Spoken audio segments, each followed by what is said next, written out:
Okay, well, welcome everyone. So I'm Gina Solano. I work here.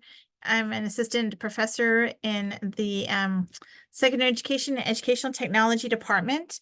And I teach primarily in the graduate program for educational technology. So it's my pleasure to be with you here today and to talk about developing multimedia and graphic design skills in teachers. Um, So we have to congratulate you, right? You had a top 10 program or something like that? Yeah, and you would think somebody on campus would say, "Oh, congratulations or good job," like your boss or Well, somebody. we're saying congratulations and good job. Nobody said anything, and I found out like in the newspaper, and I was like, "Why, Oh, why, why?" You would think somebody would have said, "Hey, good job," because especially where I've been pretty much carrying everything in the program for the last couple of years, so. so fill everybody else in on what I'm congratulating you about. So that my program made the top 100 of best online programs for in U.S. News and World Report. So I think it's number 100, but hey, it's still on the top. It's still on the top Congratulations. 100. Yeah. So yeah, thank you. That yeah, you would think somebody would say good job. No. So all right. So, okay, let's get into there's a lot of tools I'm going to be sharing with you today. A lot of these things we've seen before in other aspects. So if we've gone over something and you're familiar with it, just please let me know and we'll move on. So our learning objectives for today are to define and describe multimedia and graphic design, provide ideas for multimedia projects, and share graphic design resources and tools. I pretty much graphic design now has become ubiquitous. Like anybody who is interested in graphic design who has a Canva account can do graphic design now.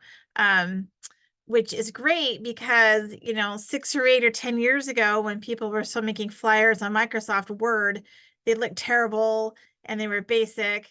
And now anybody can look like they have impressive graphic design skills. So other places for making graphic design, like your own designs, are on Google, things as simple as Google Drawings and Google Slides. And I do them there all the time. And if you want, I can, show you how to make designs in Google Drawings. It's super easy. And they're 100% yours because you create them. But multimedia, so we probably already know this, is a type of communication that uses a combination of different information sources such as writing, images, audio, animations, and videos. And graphic design when we talk about graphic design, there are people that's their job, that's their profession to be a graphic designer. And it's also a form of art. And we have digital art now. Graphic designers create digital media and designs to use the multimedia sources. So even on Canva, there's freelancers that create designs and they're able to sell their work from Canva. It's a really neat kind of how they're supporting small businesses and people like that to promote graphic design work. So we're not going to spend too much time on graphic design just because I know everybody knows Canva by now. But here's some ideas, and we're going to talk about ideas and projects that you can do in your classroom to build your multimedia skills and to build your students' multimedia skills. So first of all, have you ever done digital storytelling? No, no. I love doing digital storytelling. So digital storytelling combines creative or informational writing with visuals, and they can be presented as still images, or you can make it into a video. And on some of the sites I'm going to show you, they even have kind of like a way to publish your work, which is kind of exciting.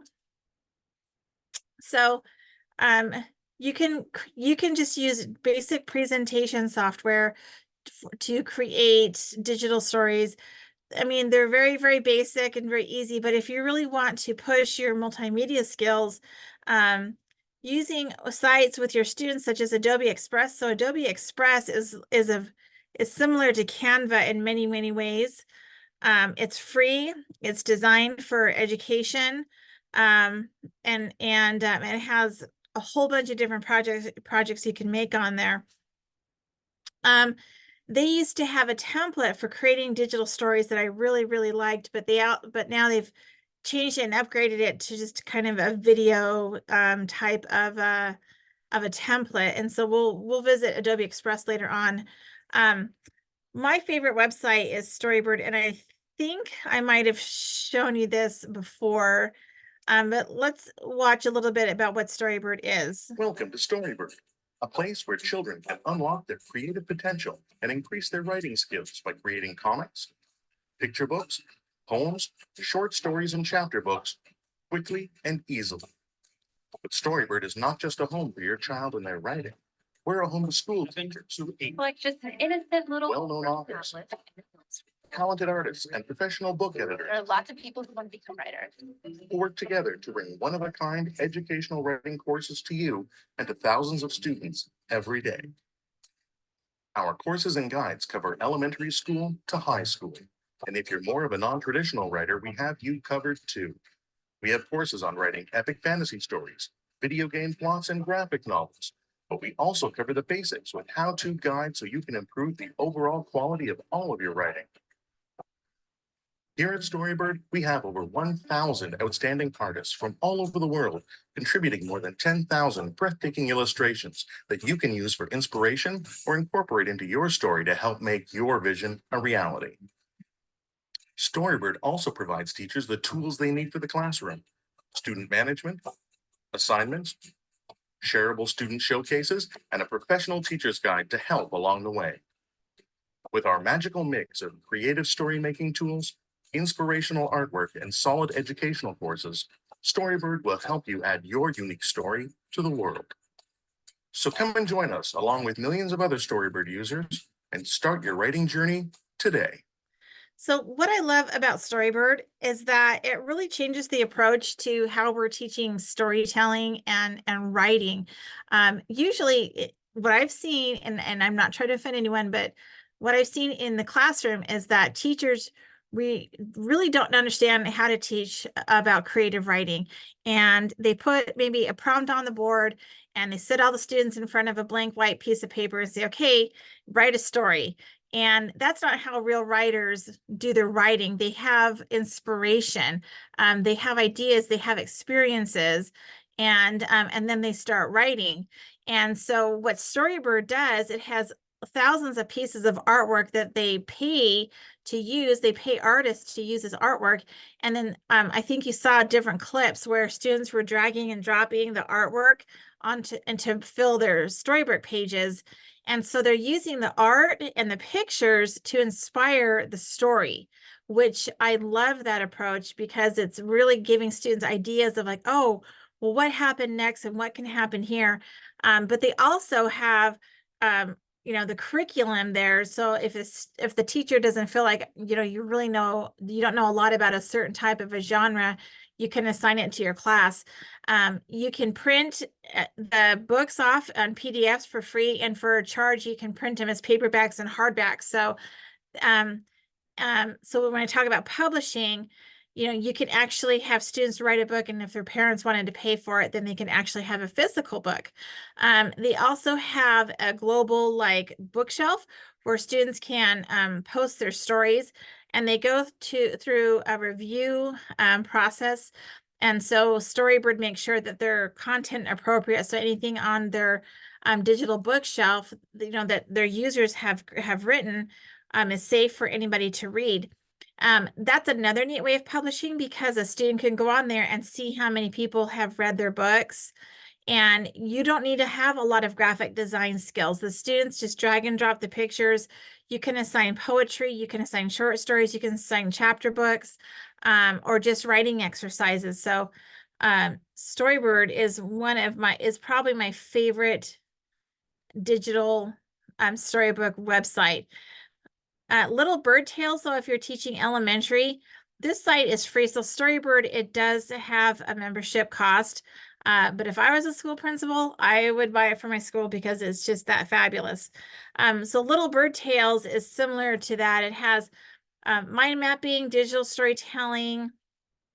And I've had some students use Little Bird Tales before.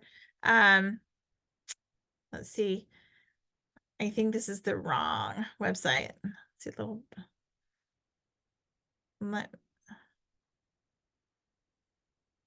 let me just type it in here.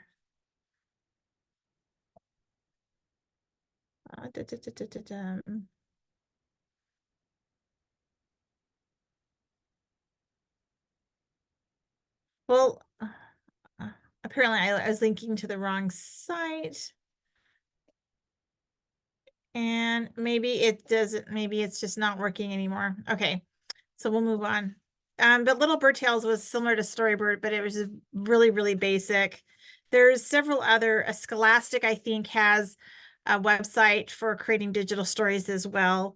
I don't recall the name of it, but there's a couple different sites out there. But I think assigning digital stories for both informational and literary text is really a powerful project for students, and using multimedia. So they're taking their stories that they're writing and now making them digital, making them shareable for families, for classes, for students, for peers, for anybody. All right, so infographics. This is something that I have started recently to assign as projects for my students, is to create infographics. Research really backs up infographics. So what it is a collection of imagery, symbols, data, charts, graphs, and sorry, and it minimizes the text. So there's text on there and graphics and charts, and it helps to give an easy way to understand a difficult topic. They're usually really colorful. They're beautiful to view. So here's an infographic on infographics. Here's 4 steps to making an infographic. So like if you were to assign one, what it does is it takes difficult information and breaks it down so it's intelligible for students. Then the visuals reinforce the concept. So they're not just reading words, that now they're attaching the words to a visual. And so that's a brain-based strategy. And so it really helps to reinforce difficult concepts. So there's lots of different websites where you can make infographics. Canva, as you know, well, you know Canva, but I didn't know if you knew about the infographic templates that they have there. So on Canva, let me show you the other one. Here's some beautiful infographics. So they have lots of obviously graphics on here and text. And so you're not just trying to read text without images, you're trying to attach it and build on those images. And so your memory can process them better and more efficiently. Here's this cute little infographic here on how a story becomes a book. I thought that was really cute.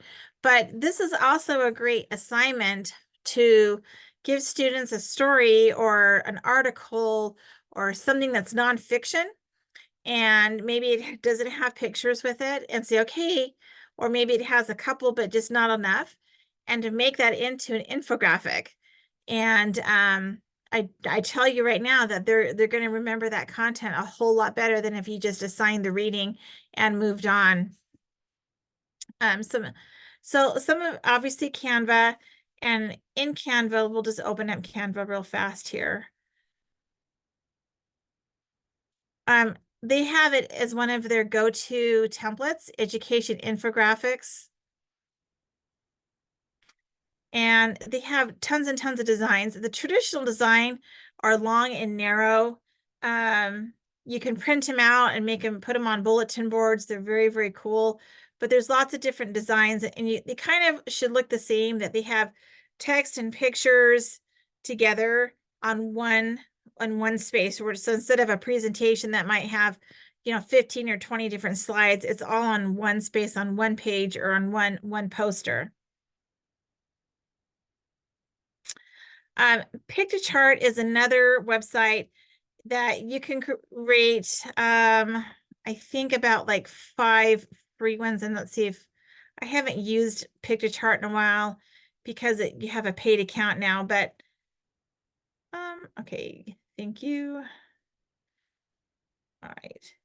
And so they have also, yeah, it does have some of my old stuff here.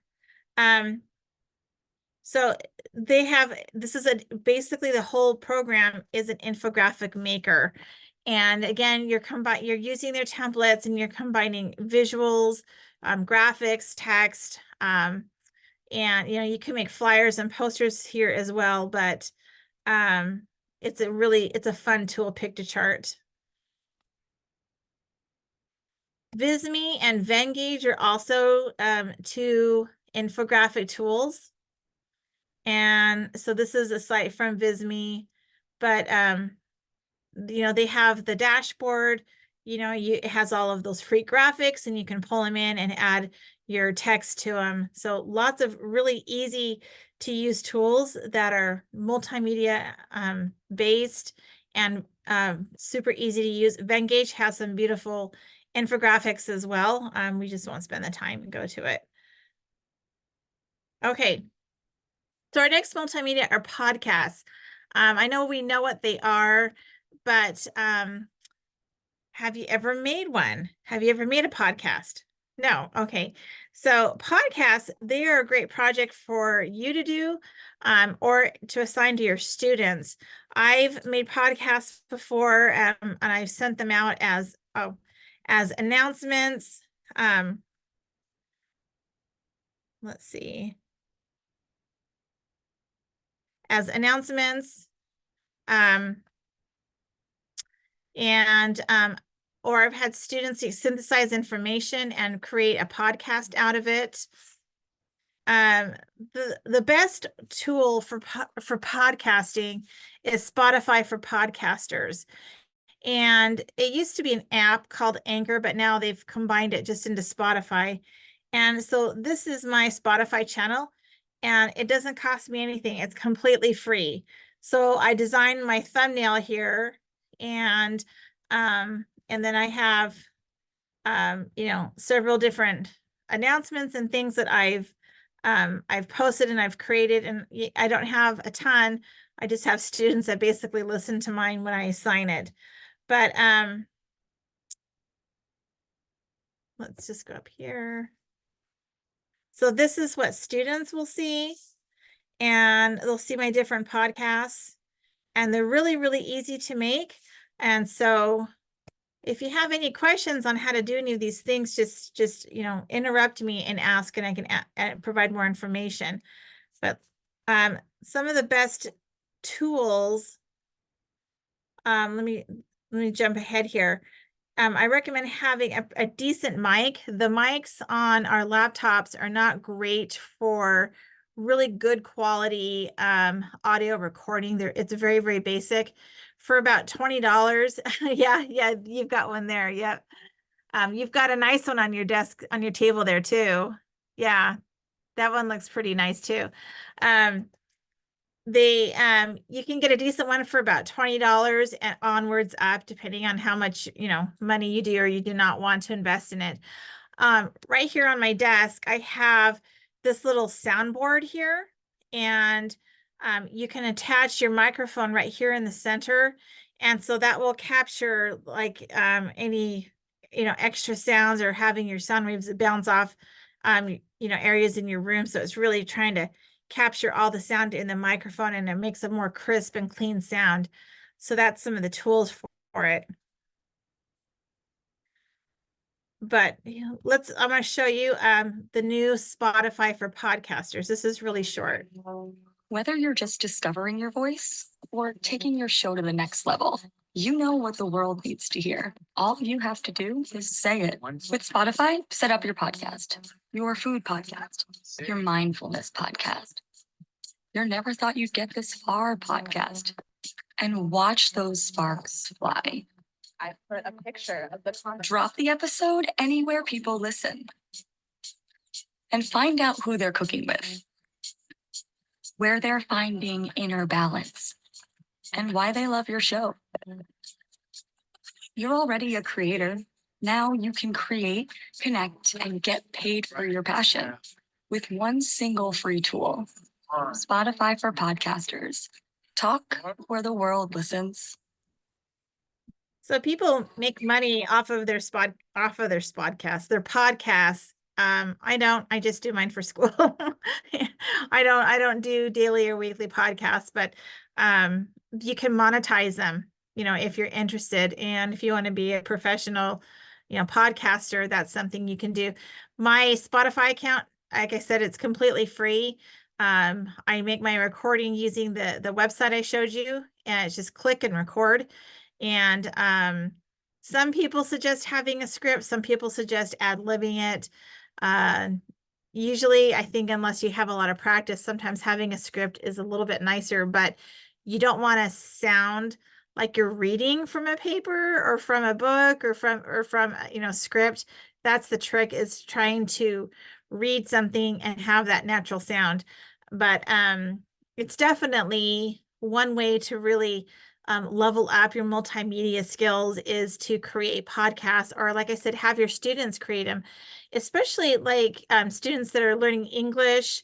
It helps with their fluency. Students that are learning to read, having them read and record and listen to themselves is really powerful.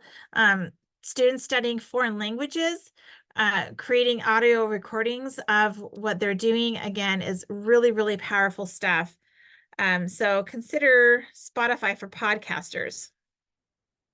Okay, so videos is the next one, and it's probably, I would say, the most preferred multimedia product for students to make an experience.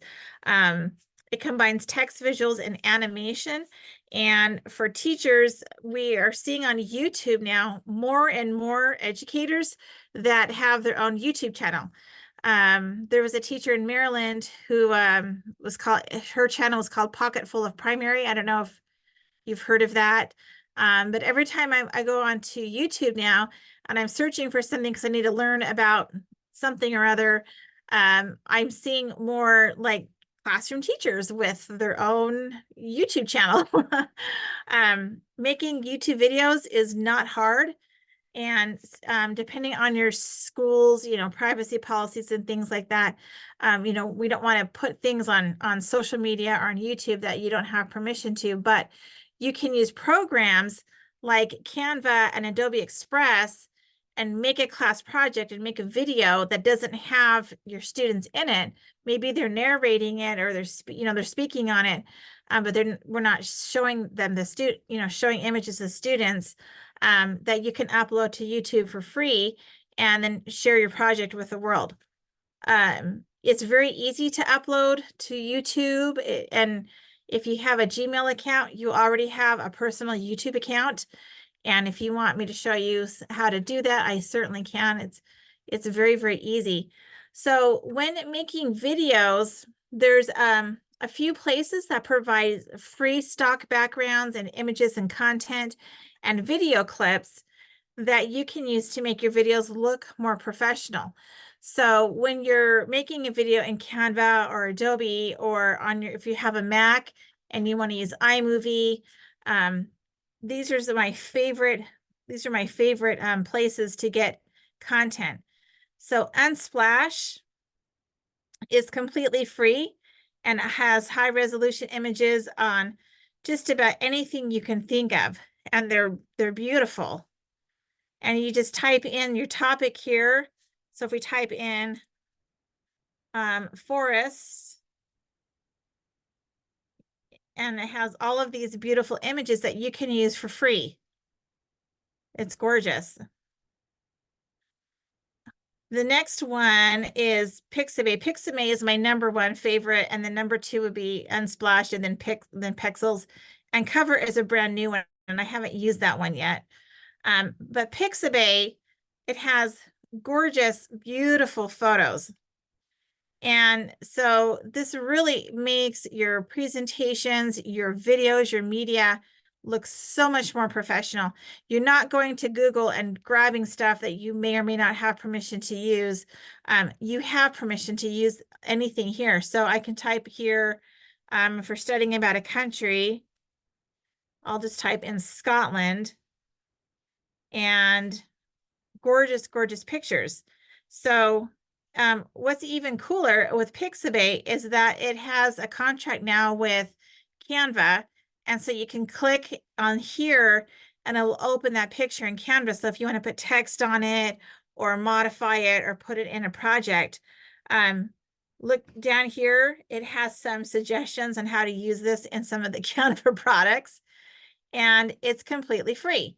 The way you create an account is that you upload, I think, like 2 of your own photographs to contribute to the database. Doesn't cost you anything. So you just go into the last place you went on vacation and find a couple of beautiful photos. And that way, if you join, then you can create folders. So for different projects, you can save your graphics in different places.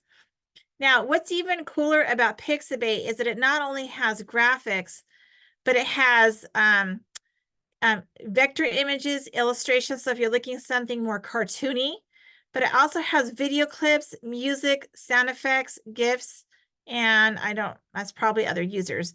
So if you're looking, so we'll look at like vector graphics, and we'll type in, let's see, I'll just type in spring. So if you want something that has that kind of a more, like I said, a cartoony look, I don't really know how to say it, like how else to describe it. And so lots of different for vector graphics. If we want to look in videos, they're just video clips. And so this one is 13 seconds long. And you just download it and you upload it back into Canva or whatever tool that you're using. And so if you have a video you're making with some still images, then you can put in some of these little video clips to give it a really professional look. And they're for free here on Pixabay.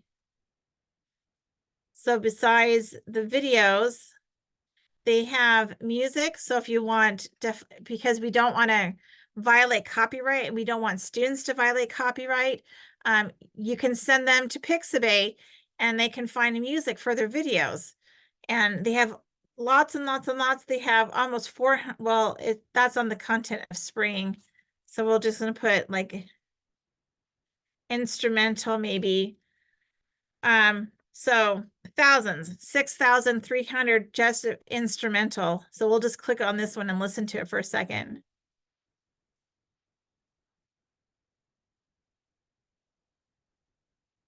That one's a little strange. Let's try something a little bit different.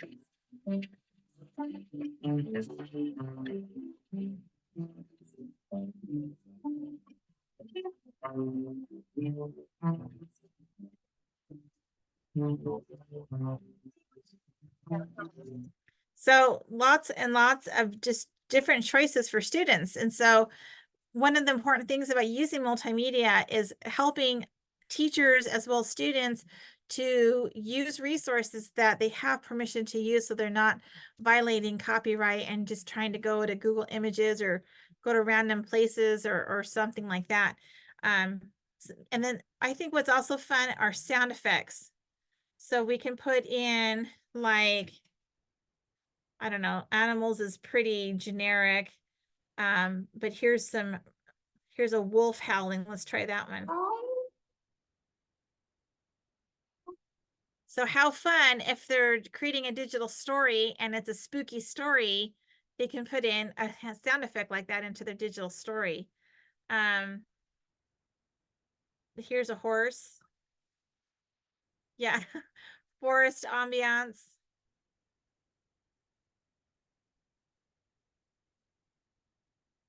So I just think it's so great. And with teachers, you can do some really amazing projects using all of these free resources and having the end product turn out to be really fantastic, with students having lots of creativity because they have access to these free resources. And all you do is just click and download them and save them to your download drive and then upload them into whatever program you're using. Super easy. Cover.co is a new site, but again, it's all free stock video footage here. So this is great for building your videos. And like I said, you just want video clips to break up your static images. You can try using Cover. And good old Wikimedia Commons. We've all heard of Wikipedia, but I'm not sure if everyone's familiar with Wikipedia Commons. You can put in any topic in here. So I can put in, let's see, Abraham Lincoln. And so direct students here instead of Google Images. And these are great images to use. They have audio, video, other media, and lots of different, hundreds and hundreds of things here. I mean, it depends on the topic. We could put in, a different topic. Let's try Scotland again. And so, it's kind of random. Some of the things are good. Some of the things maybe you can or can't use. Like, I don't know how that has to do. Temperature change in Scotland. Oh, that's what that is. But again, some really good photos in here and graphics of Wikimedia Commons. So when you're assigning multimedia projects, you can definitely have your students do them, and you can make a model as well, and using free resources. Okay, so this is the next thing, virtual tours, field trips, and simulations. So have you guys heard of gizmos, science and math gizmos? Okay, you have, okay, so I won't watch the video. It's not my favorite video, but having students complete simulations obviously is multimedia, not necessarily something that we can design maybe as well as gizmos, but there are places where we can use. Okay, a video started somewhere.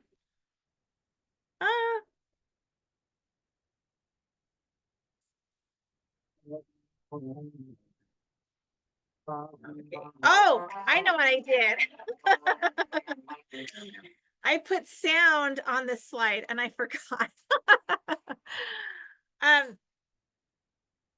Because I wanted to show you that in Canva, using just the Canva tools, they have sound effects in Canva.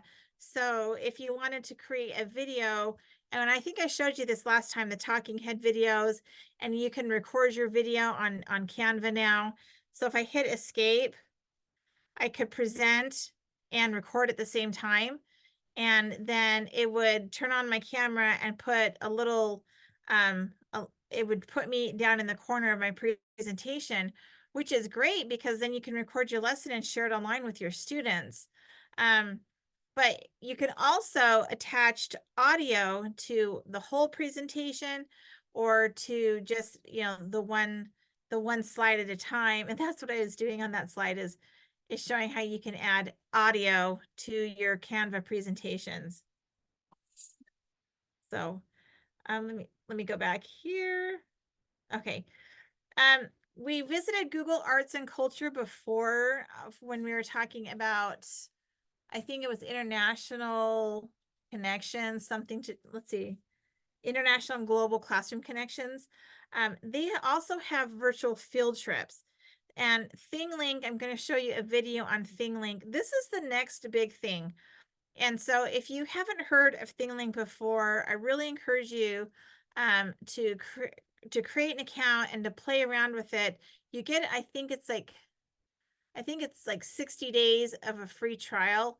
And then to really be able to use it, your school needs to purchase a license. But you can create your own virtual field trips on ThingLink.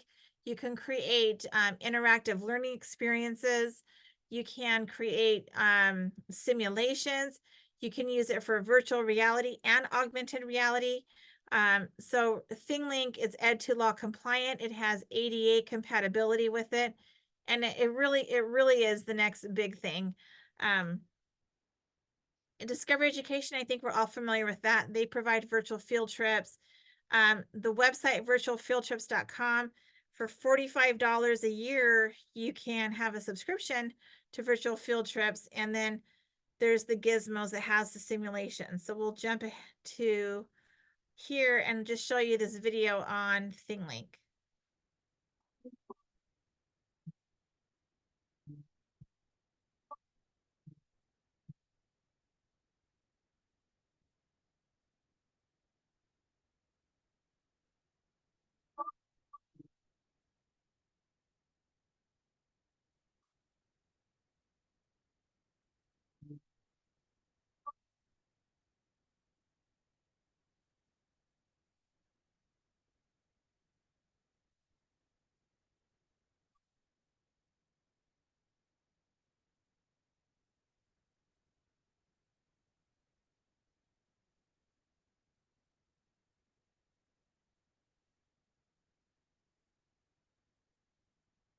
It's too much text and it's going too fast, so you really can't read any of it.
So ThingLink, like I said, it really is the next big thing. We're gonna learn more about ThingLink at our next one. Hopefully I can get my membership renewed by then, so we can actually create a ThingLink AR VR experience together.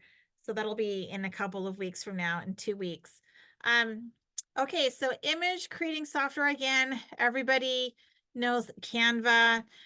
Google Drawings and Slides, again, is very easy, very simple to create your own graphics, your own designs. Photopea is similar to Photoshop, which is another site where you can design and work on your own graphics. QuickTime on Mac is another one. And then for recording and making your videos, screencast software, QuickTime is what it's for, is to record your videos, record your desktop if you have a Mac. Photopedia helps to like edit graphics that you want to use in your videos, but making your videos, again, Canva, QuickTime, iMovie, screencast software are all great ways to create your own videos.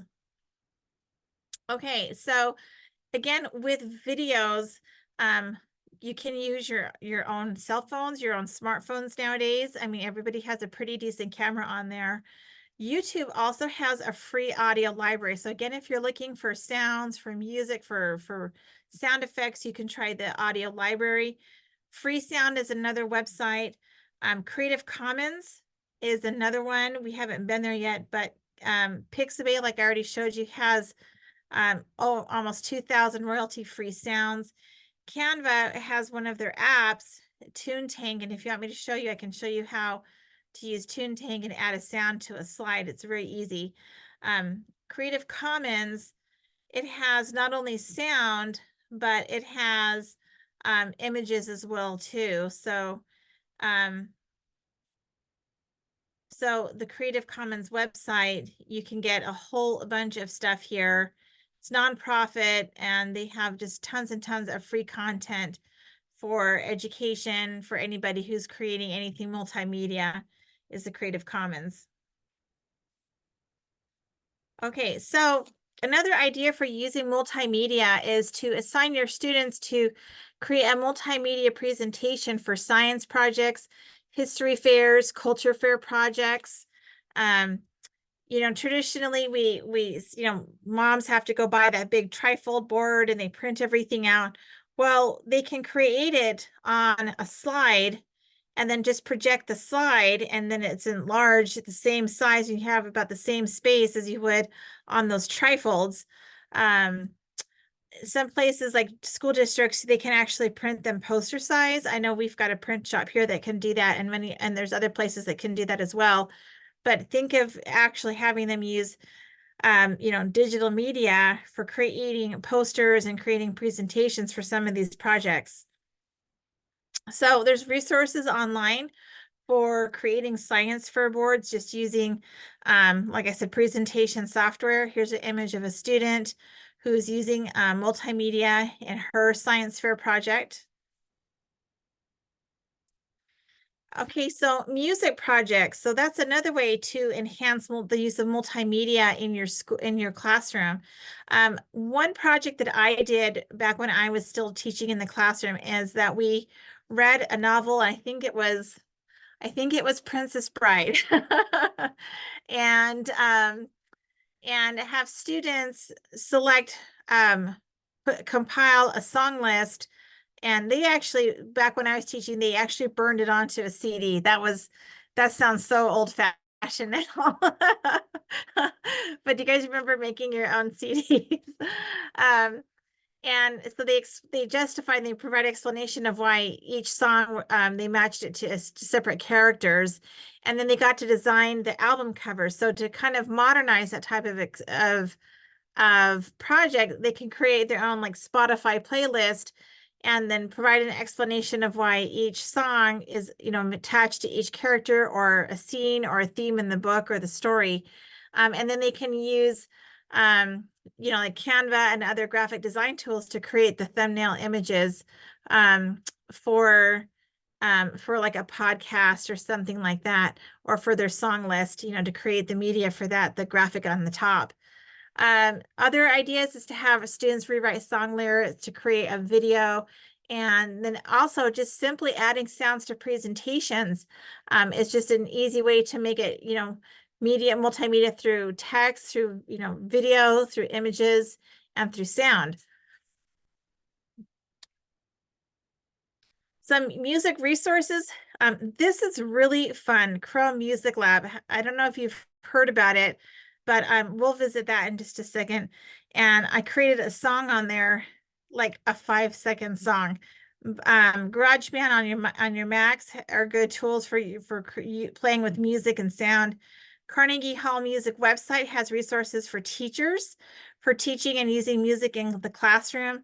And I think a lot of elementary teachers are already familiar with Go Noodle, just using resources, on YouTube. So let me show you this Chrome Music Lab. You're going to get a kick out of this. So imagine students on their Chromebooks, and they can play a piano, they can make a song, they can practice rhythm, they have a spectrograph, a voice spinner. I don't know what a Kandinsky thing is. I'm not sure. Arpeggios, I'm not saying that right. Arpeggios and sound waves. So I was playing with some of these. And this is just so cute. So then you can do here. And then it gets more complicated. And then if you want to try it, or, the student,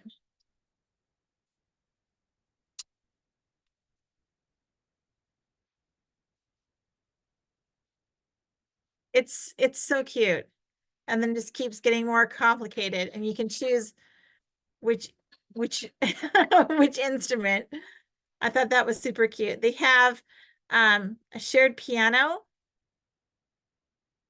And so we have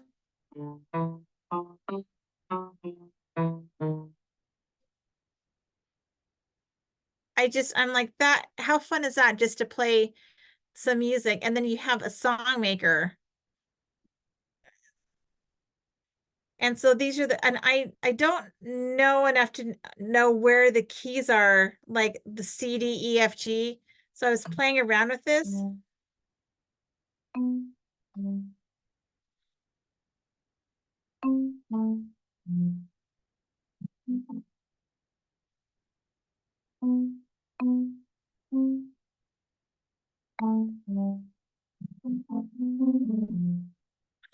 And so you can just keep building your song and it'll keep going and you can keep listening to it. So I created a little 5-second song and it let me save my song, which I thought was neat. I mean, and so it has a microphone down here. And you can change with different types of pianos. I think this is just so neat to just introduce music and sound. So that's the Chrome Music Lab. Chrome Music Lab. Definitely something worth checking out. Okay, so digital poetry journals. I used to have students, I taught language arts for many years, and we had a poetry unit and they put together like a book of poetry. If I were to do it now, I would do some kind of a digital poetry journal. So they're using presentation software, or they're going to use a website like such as Wakelet or Google Sites, or I'm going to show you Adobe Presentation how has a comment feature, which I think would be fantastic for a poetry project.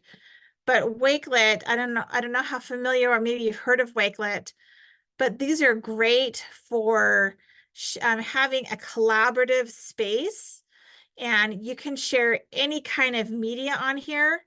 You can just write a website. You can just type up, add some text.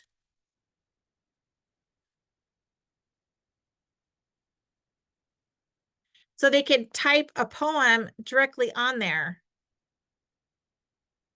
So they could type it directly on there. They could add images, bookmarks. They could upload a PDF. And there's lots of other apps that they can add. And so there's different layouts where it'll fill it horizontally or create a list. And what's cool about this is that you can share and you can decide if people can add to it. So that's what I'm saying. It can be collaborative. So you can have a website, a Wakelet site, where all the students are contributing all of their poems. And then you can share them with parents and send them home in an email, share them with other students in other classes, or just, however you want to share them, have students enjoy reading each other's poems. And then they can do things like give it a thumbs up. And so students get validation for it. Wakelet has like dozens and dozens of uses for Wakelet. And I think it'd be fantastic for a poetry project. It's also great for just like saving websites but you can combine a whole bunch of different content. So you can have your own content. So here's a Google slide presentation. Here's some websites. But then, like I said, you can upload your own graphics. You can just type right on here and integrate many other apps. So Wakelet is really a neat site. Adobe has now added this really neat feature. It's this comment tool. So you can add collaborators to a project. And I just opened a template and put a template on here. This isn't a finished presentation at all, but I wanted to show you, you can come up here to the collaborator and anyone with the link can comment. So that's important. So they're going to comment. And I think, let's see if this will work.